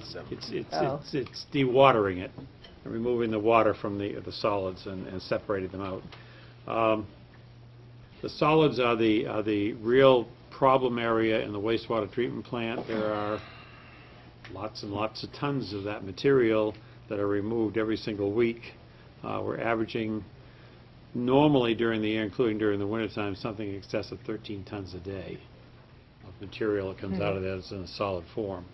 That material has to be removed. It has to be removed very efficiently so that we get what's called a mix of roughly between 28 and 32% that's dewatered. Beyond that, if it's too much less than that, then we have to take it to another facility to have it worked on again, which costs us a significant amount of money. The new plant will have a multi-dewatering press, which will deliver much better service to us than the one that we have now, which is considerably old and is made from light metals, something that corrodes easy and pits easily. The new one will not. It's made of stainless, by and large stainless steel with those contact points. That will save the town a significant amount of money because it will remove more water from the system, which means it will be taking lighter loads of solids to the landfill to be deposited, which means we'll be paying less per ton. Yep. Thank you. Well, to the general public, dewatering isn't going to mean much, so thank you for explaining. I understand. To me, it does, but that's okay. Thank you, Mr. Welch. Thank you, Selectman Woolsey. Roman numeral 7, Old Business 1, Selectmen's 2013 goals. Selectman Pierce. I don't know. I think probably staying alive is a good choice. But putting that aside, I think probably just a couple of things I'd like to do this year that we may not have done in the past. I'd like to work a little harder and get started on the warrant articles just a little bit earlier. So, I think that's been something I've been plugging for a long time. And I think we can start that ball rolling any time as far as I'm concerned. We definitely have to get some reviews done. I think that's something that needs to be accomplished. Whether it's a goal or not is debatable, but we need get some reviews out of the way. And as far as goals, nothing else comes to my mind right now. Thank you, Mr. Chairman. Thank you, sir. Selectman Moore. I will be placing nothing on that list. Thank you, sir. Nor will I. Selectman Nichols Vice, please. I had 2 ideas, but a general comment first. It would be my suggestion that when we're all said and done with this process, which hopefully doesn't take more than a couple of weeks, that we probably have at least 4 and no more than 6 goals. You start getting up to, too many and you lose focus and whatever. So that's my first comment. I would think 4 to 6 goals, and I have 2 thoughts. One relates to the purchasing policies and procedures. That was a goal last year. I think we went backwards last year on that goal. And I think having a essentially disciplined conformance with the purchasing policies and procedures would be one that I would suggest. The second one, it's not as clear to me how to articulate that, and I didn't try to do so because I think it requires interaction between the board, that we think it's a good idea and what form it should take before we even settle on it. So let me kind of give you a little bit of the gist of where I'm coming from. In past years, for at least 2 or 3, we've had a goal of essentially keeping a flat municipal tax rate, okay? And that was something that we were successful on. The municipal tax rate is actually, I believe, lower, and was lower in 2012 than it was in 2007, which is pretty extraordinary based on other towns. Having said that, I think we all know that flat is unrealistic for 2013. What I would like to see us do is have a financially related goal. I think it's something that should be responsive to the voter sentiment that was expressed at the ballot this past March.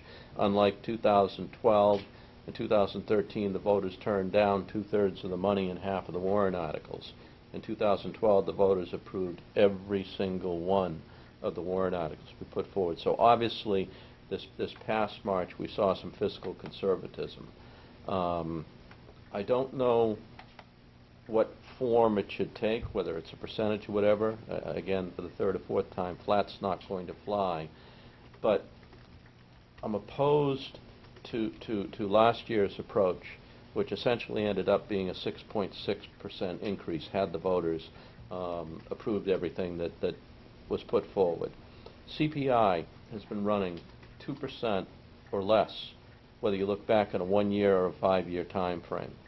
If you take the average taxes on a single-family home, which are $5,775, if you compound those over a 5-year period at 6.6%, what was put forward as recommended by the selectmen last year, you end up with a tax bill of almost $8,000 5 years down the line, $5,775 to $8,000.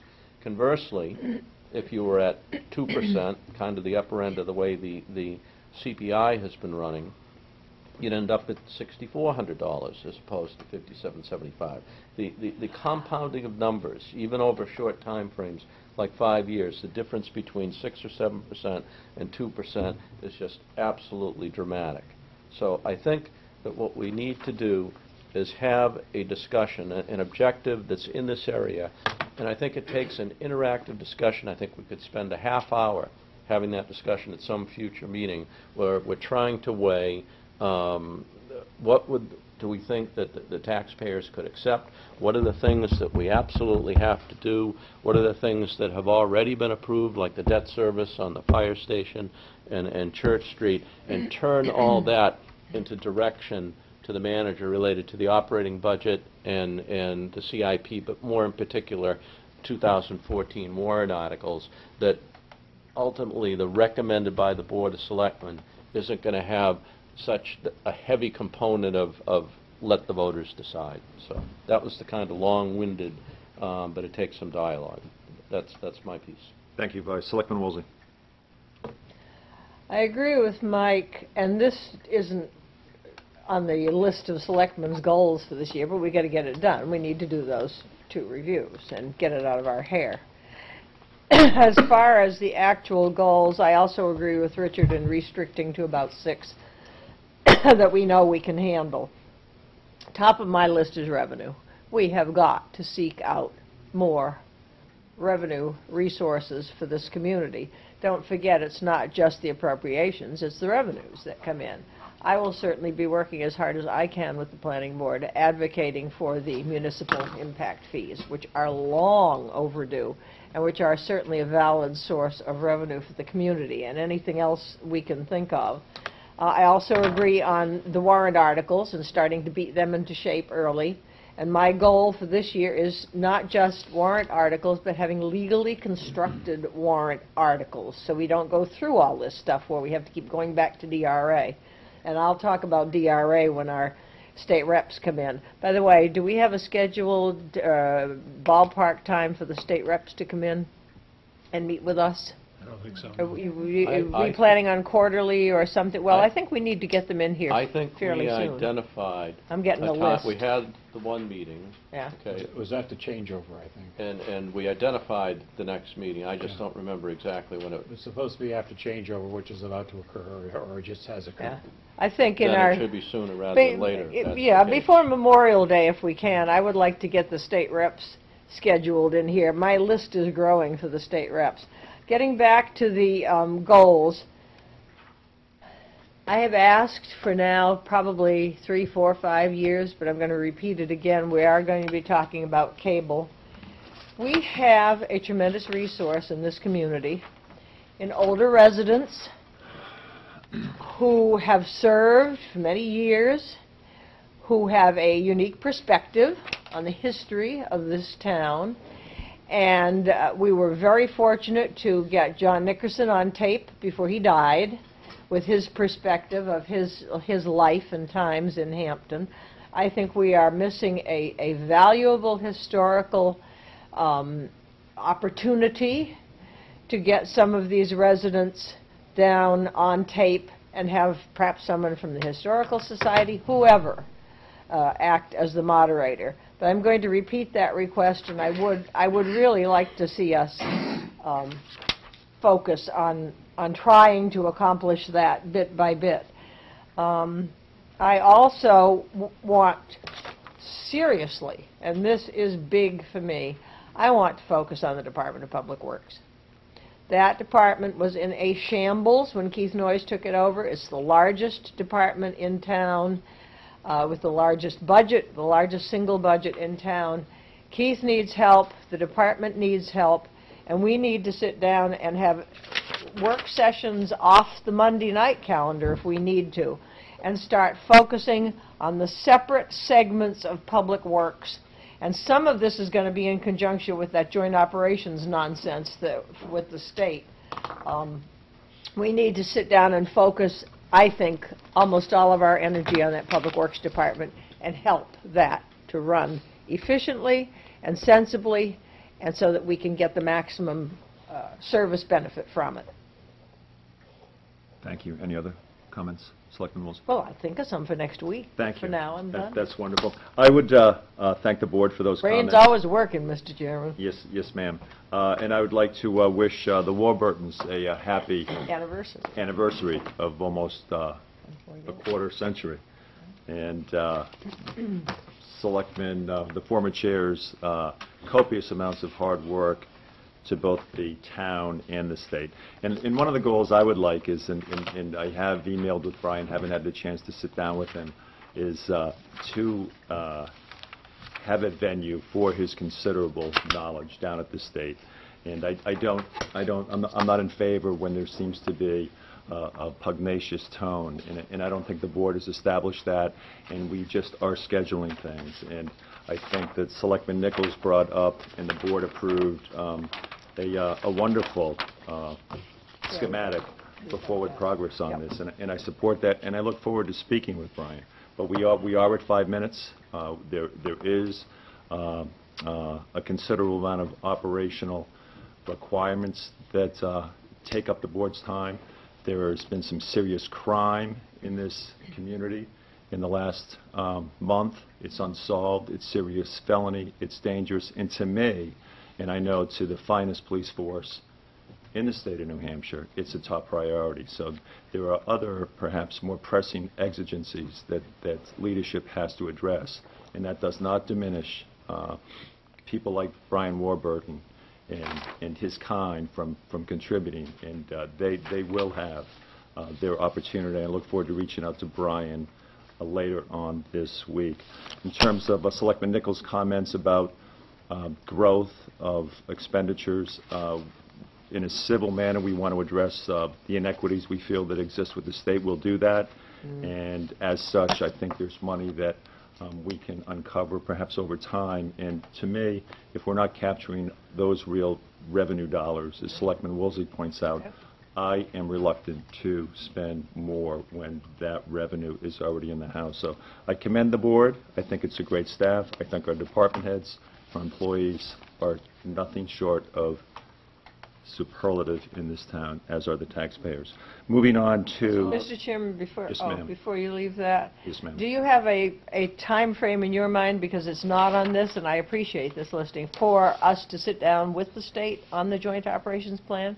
I think we're going to have to resolve that before I Memorial agree, Day. and if we can work through this, and let's put that up to a high simmer, and we'll schedule that and discuss that. And that has been a priority of the board, and it's part of the larger challenge that Right. both the state and the town have. So that will get But priority. it's April 22nd right now. I understand, and we should be able to schedule it that this Memorial week. Day's coming. Yes, Okay. ma'am. Schedule that next week with Keith here. Thank you, sir. Oh, Did we want to put anything else on the April 29th Well, agenda? well, that's critical. He is instrumental in carrying Thank you, out the Ben. work that's required by that agreement. Mm. They would like to schedule, at least late afternoon, they told me they'd like to schedule something with Keith, with town council, with myself, and with one selectman. I suggested Mr. Nichols, who sat last time, to go over changes to their proposals For for the Joint JOP, operation the Joint Operational Plan. I'll be sitting in on that. I would like to sit Okay. on, And, Oh. but let's, in terms of scheduling that, Yep.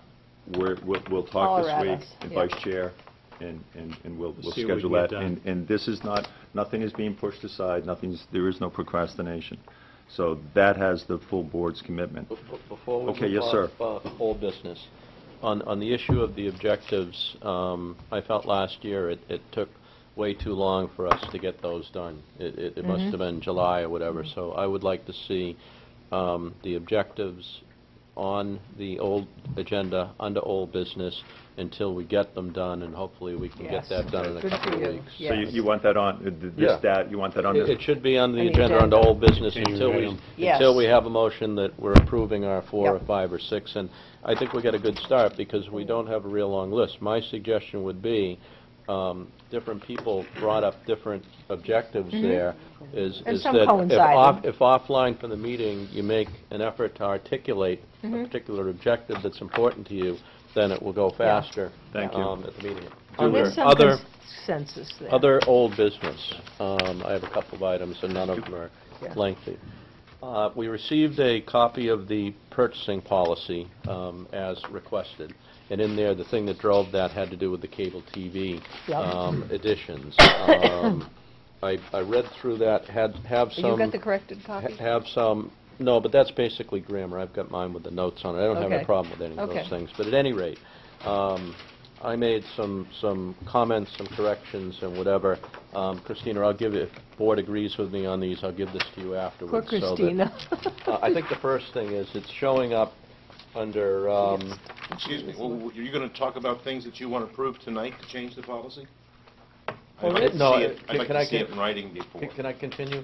And I- Well, you said you were going to give it to Christina Right, if the yeah. board I agreed. think if I continue, I think you'd be okay. So why don't you let me Right. continue, okay? The policy is already in that Okay. file to be signed. Let me continue. Yeah. A little sensitive on this one, not Okay. me. 71815D Okay. is what was included in there. We've already approved this. Okay, we approved it on December 27th. Fred submitted a proposed policy. You have the floor, please. Submitted the proposed policy in that meeting. We had a discussion. If you recall, we made one change to that, okay, from what Fred had submitted, and then there was a motion which passed 5-0. So I'm not talking about doing anything that isn't already done, okay? My suggestions are very much administrative beyond that. Number one, under D, I would suggest putting a heading there in bold that just basically says Cable TV Fund. When I first got this, I went looking for that. I went through it once quick. I didn't see it, yeah. okay? I see what And you're then I saying. went through a second time more slowly. Yeah. I found it. I said, yeah, that's the reason we received this, is because presumably Christina had added that Yeah. to the purchasing policy. Right. So that's my number one suggestion, which I don't think is controversial. Number two, and again, this was in our boxes, Ben. All purchase order, it starts, all purchase orders in subsections 2 through 4. If you remember, that was amended to 3 and 4 to eliminate the lower level. Do you remember that discussion on December 27th? It wasn't in my box on Friday. Okay, So, it's in, you can see it in the minutes of December 27th. okay. So I'm not suggesting anything that the board has not already voted on and approved on December 27th. Okay. My other suggestion is rather than saying all expenditures from Channel 22, I would say from the cable TV revolving fund. Again, nothing that's policy-oriented, and that's it. So all I'm doing is clarifying and pointing out something that's in error from a board-approved motion on December 27th. Good. And also, there's a piece that's left out, if I may add to this conversation. Where? If you're looking on page 7, which Richard brought up, Selectman Richard Nichols brought up, it's going on about the cable TV, Channel 22, etc. It talks about item 1, $1,000, item 2, between 1,000 and 5,000, item 3, 5,000 and 9,000. It says expenditures for value in excess of 10,000. It doesn't say after that then we would pick up from there on to follow the general purchasing policy. It's missing a chunk there, is all I'm saying. Do we have to put it in there? No. Do I like it in there? I don't care, but it's missing a piece. You lost me. If you're looking at item 1 through 4. Right. You stopped on 4. You had your. Yeah, 4, and I think there should be an item 5 in there. All the above will be following the general purchasing policy or some verbiage along that line. Yeah. Because if it's not covered by these 4 items, then the sky's the limit. They can do whatever they want to do. If you put the catch-all at the end of it, it's covered. That's my point. It may not be necessary, but I think it is. Personally, number one, I don't think it's necessary. Okay. Number two, all I'm suggesting is that we just finalize what we've already done last December 27th. Are your comments tonight finalizing this document? They're purely verbiage and correcting the 2 to 4 to 3 to 4, which you can see, if Christina can see it, if you look at the minutes of December 27th. Fine. If we could finalize that, make sure everyone has it, and then we could put that to a motion There next is week. a signature document. To you, Vice? You okay? Yeah, mine, if you want to put it, I mean, if it goes another week, it This is a doesn't signature matter. document. But You'll pull it? maybe Christina, Okay. if nobody has a problem with what I said, if you can just modify that, put it out again, you could put it on the agenda under old business and... That's 2 of us who dumped on her in the same day. Okay. Thank you. Anyway, Yes, sir. let me continue. That took longer than I thought. 2010 cost analysis of the tourist impact. The thing that I mentioned, Christina had distributed that out, so I assume everybody saw this in an email or whatever. And I thought it was interesting that the numbers, just on a bottom line basis, were roughly, I believe, about $2.2 million in expenses, about a little under $500,000 in revenues for a net impact from tourists of 1.7. But again, this is tourists, which is a little bit different. Ben characterized it as the other side of the street issue when we talked about this subject last time, as opposed to just on the state beach. But you now have this, and you can see an example of what has been done in the past. Just a request that I've made 3 or 4 times, and I'll keep making it, and hopefully nobody ever argues it, but it doesn't always happen. I would like to see electronic or digital distribution of all information that we get. In other words, it can be a PDF or a Word document attached to an email, as opposed to getting some things only in hard copy. Okay. My reason for that is very simple. I don't want to have to add a room to my house to store all the paper, and if I get it electronically, I'll have it, and I can always find it, and that applies to everybody else. I don't really care if there's also a hard copy in our boxes, but I'd like to see virtually everything come by an email. The example of the last item that didn't show up electronically was the draft of the DREAD Joint Operations So you want Plan. backup? Yeah, because I can look at it, I can read it, whatever, but once it's on my hard drive, it's always there, and I don't need... Yeah. I'm probably the one guy who's been a selectman who's been conscientious but does not have 10 feet of paper in his house because of that, so I'll just continue on that request.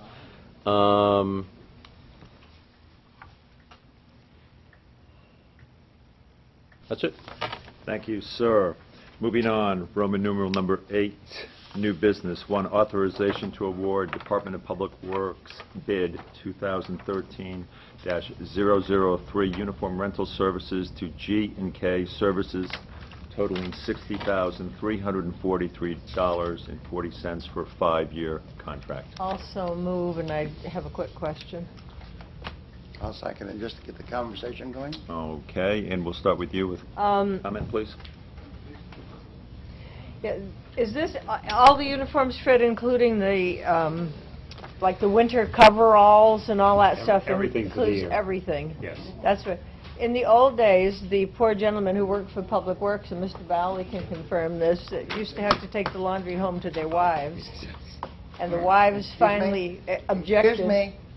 Thank you. The wives finally objected, so we went to the uniform service, which has been a godsend to the marriages in the Public Works Department. Bet it has. Thank you for that comment. Any other discussion on the contract in the motion? A couple of comments. Yes, sir, questions. please. This looks real good. Fred, if I have it right, first of all, I assume this covers all 4 uniform lines in the DPW? All budget, divisions, yes. The entire DPW. This is a 5-year contract at $60,000. Basically, it's $12,000 a year. We budgeted $23,000 a year for that, and we spent almost $20,000 last year. So unless I'm missing something, this bid is going to reduce on an annual basis the uniform costs in DPW from basically $20,000 down to $12,000. Well, this is the uniform expense. It does not cover the safety equipment. We have uniform safety equipment, which Is is the part of safety that cost. equipment in those 4 lines? Yes. Oh, Yes. okay, so it's not as good as it appears. No, because that's not included here. That's a separate item. So uniform has safety. Can you explain what that means? When they go into confined areas, they're required to have certain types of special coveralls and Yeah. things of that nature Okay. that Yeah. are, you know, are Okay. environmentally sensitive. Yeah. So and that comes out of that roughly, line. what is the comparative? If this is, I'd have to do some digging to get that for you, but I can get that for you. okay, that's it. Thank you, sir. But I think it will represent a small decrease. All those in favor? 5-0 unanimous. Roman numeral number 8, number 2, New Hampshire State Dred Division of Parks and Recreation, Old-Time State Fair. Selectman Pierce, comments? Yes, I have a couple problems. As Mr. Moody pointed out to us, that's a primary consideration. They're not supposed to have any concessions whatsoever on their state property. That's a violation of the lease, with the deed. And they can ask for the message boards all day long, but I don't know if we should even allow them to have the state fair or not. I think that's violating the rules, period. Thank you, sir. Selectman Moore? I think we told them that they couldn't use our message boards for the parking change, so I don't know why they're back asking again. And I'm not sure if the second request, I think, is to have a Parks and a Rec and Parks representative on the committee. I don't think Diana's chomping at the bit for that, so I'm not terribly in favor of either of their requests. Thank you, sir. Vice? My only comment is that it says we understand limitations on time and resources, but would greatly appreciate the support. It doesn't say anything about an understanding of covering whatever expenses that we end up incurring, so I think that we have to address that. That's my only comment. Thank you, sir. Yes, ma'am. You want my comment? Yes, please, of course. No, Thank you, ma'am. to the whole thing. In my review of this, and of course we received this on 4/15, that's when it did hit the town office. It is for an event June 6th through the 9th, 2013 this year.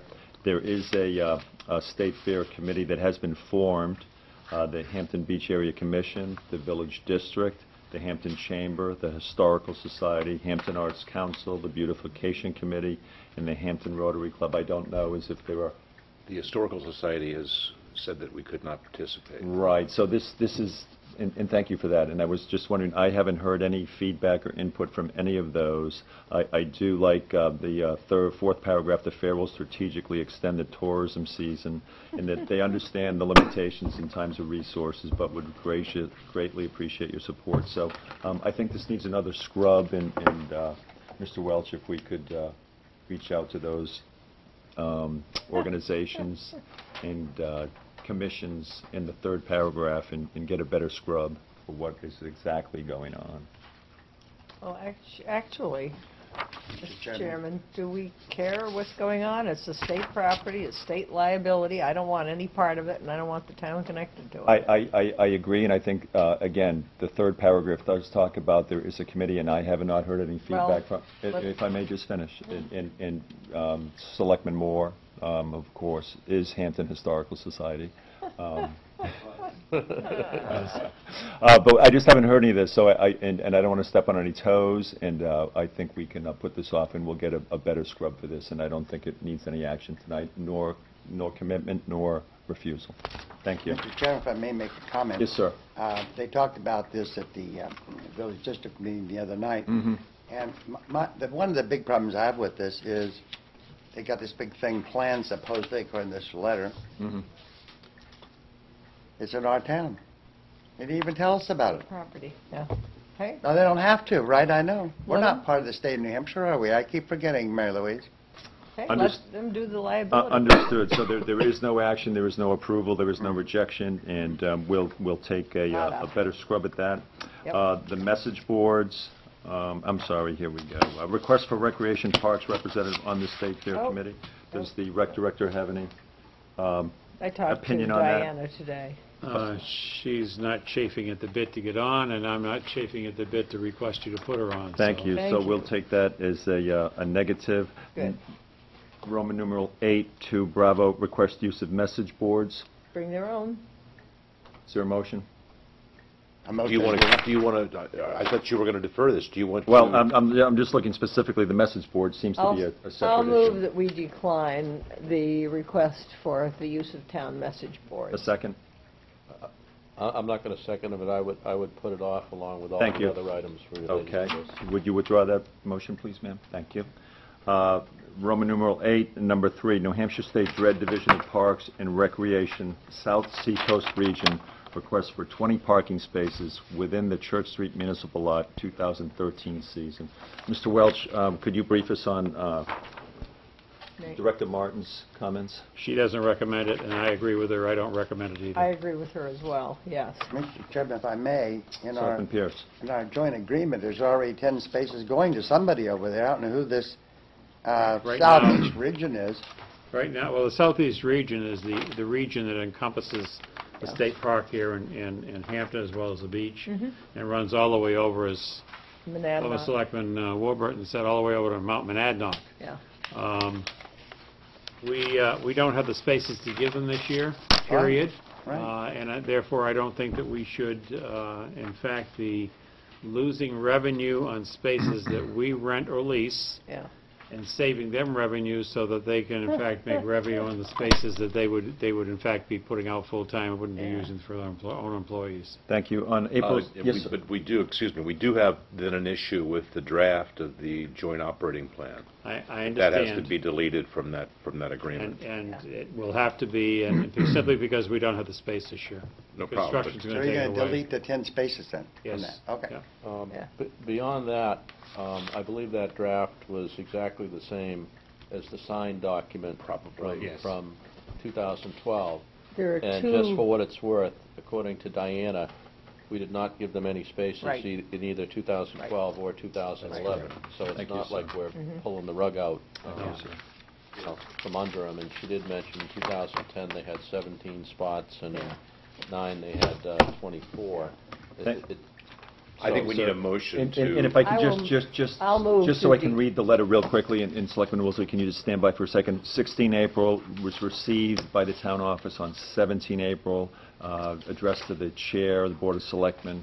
They request 20 permits from the Church Street Municipal Lot for the 2013 season, and that is from the South Seacoast Regional Supervisor. There is a motion? I move that we decline the request. A second? Second. All those in favor? Unanimous. Thank you.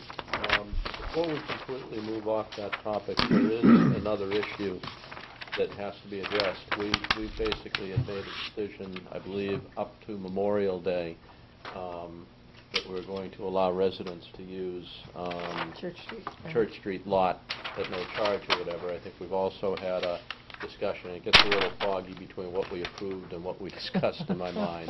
But the concept of the lease lot, in other words, the one that on the north side of Church Street directly abuts the church for resident parking. Quoted Diana, there's roughly about 50 spaces that 50 cars can fit into that lot, and it would be her guess that the lot that can't be used this year, which typically, from what she said, filled up, had about 75. So I would simply point out that even if we do, and I don't recall if we approved that for the summer, it's probably just an idea that was thrown around. But at any rate, if we do in fact go that direction, which I think makes sense, allow the residents to park in the lease lot for free, I think that we ought to consider expanding the number of free spots somehow to a level that's similar to past years. Quite frankly, I would rather see us lose a little bit on the revenue side and continue to provide the same level of spots, roughly 75 based on what Diana said. My guess, it's tough to estimate or whatever, but I just played with some numbers, just order of magnitude. I think we're maybe talking $10,000 a year. Maybe we're talking 12 or 13 or 14, just based on the only time you lose revenues if you've got 25 free spots, as if you would have been full or whatever. And there's a limited number of days and so on and so forth. That was my number, not Diana's. One of the things that I asked Diana, I said, are you in favor? And she actually outlined it in her memo of adding the 25 spots perhaps in the Church Street lot or whatever. And I think her response was a pretty clear-cut yes. And she hasn't, if we were to do that, she hadn't figured out how she would completely administrate that, where the spots would be and all that. But I got the feeling that She'd work through it. That she could do that. So those are my thoughts on that. I don't know if you're prepared to, approve it tonight or put it on a future agenda. Fred, I don't know, is anything that... I know that Diana has said that she's writing a report to the board on this because she wants to have a clear understanding of exactly what she'd like to do. Excellent. So I'm anticipating you're going to have that sometime during this coming week. Okay. I would suggest we address that as soon as we're in a position. How many parking spaces are over there? In that lot, next to the church, how many Around parking? 50? About 50. Only 50? Right. And the Compared one to on the 70. same side of the street as the church, Yes. Right. not in the church. Right, street. no. No, Church no, Street no, lot. the one's right next to the There's church about on the 50 in same that side. lot. Only about 50. So what are you going to do with the other, where are you going to get these other 25? It would be somehow From Hedman Ave. come out of more than likely, I would think, the Church Street south side, the main lot, the big lot or whatever. Yeah. Good. The residents deserve some parking. Thank you very much, sir. Closing comments. I have none. Motion to adjourn. No, don't get too excited. Well, does someone have a closing comment? Yeah. Oh, I'm sorry. Sorry, Vice. That's Go okay. ahead, please.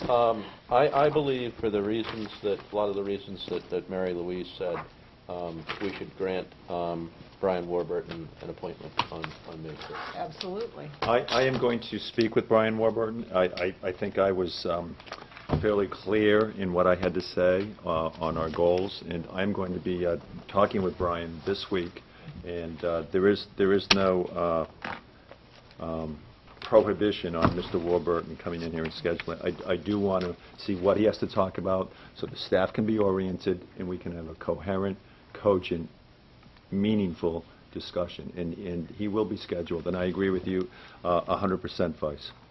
We need him in conjunction with that JOP. We really do need his insight. Absolutely. But I think it goes beyond that. Well, yes, I think, quite frankly, anybody on any subject, unless there's really something wacky or they've misbehaved in the past or whatever, to Mary Many of us Louise's have point, misbehaved in the past. especially you. The one thing you have to say for him, he did an excellent job when he was here. Yep. The beach was never so clean. I would But make, it's if been there's lately. no other closing comments, I would Probably make. never the will I motion. have, again. Okay. I have Can we stop ma'am. kicking the can down the road and schedule the 2 reviews, please? The vice chair, I am available day and night, night and day, weekends, Same here. midnight, and the vice chair is in charge I think of it's all pretty, I think it's scheduling. pretty clear that Phil and I and Mary Louise have the most flexible schedule. So Yeah. I think a starting point is Mike and Ben based on their schedule. An afternoon in the coming week? Later on this week, is there anything that works for you two guys? He's going to check his social schedule. Thursday afternoon would work. Good for me. What time Thursday afternoon would I'm work for good. you, Mike? Visiting nurses on Thursday at 3:30, every Thursday. Would 1 would o'clock? 1 o'clock on Thursday work for you? We don't take too long, yeah. We talk fast. How about Wednesday or Friday or Tuesday? I can do any of the other 3 days. Oh, I can do any of them. Ben, does Friday work for you? Or? No, Okay. not this week. Wednesday? I'm preparing for something on Saturday. Oh, my God. Small event. How about Wednesday and Tuesday? Wednesday? How about Wednesday? Wednesday at 1 How o'clock. about, how about 9 o'clock in the morning? Okay. Okay. You show up and I'll watch. Oh, I'll be there. I can be there at 5 in the morning. Oh, I can be Same there here. at 5 too. I can be there real easy at 5. Thursday at 1 o'clock?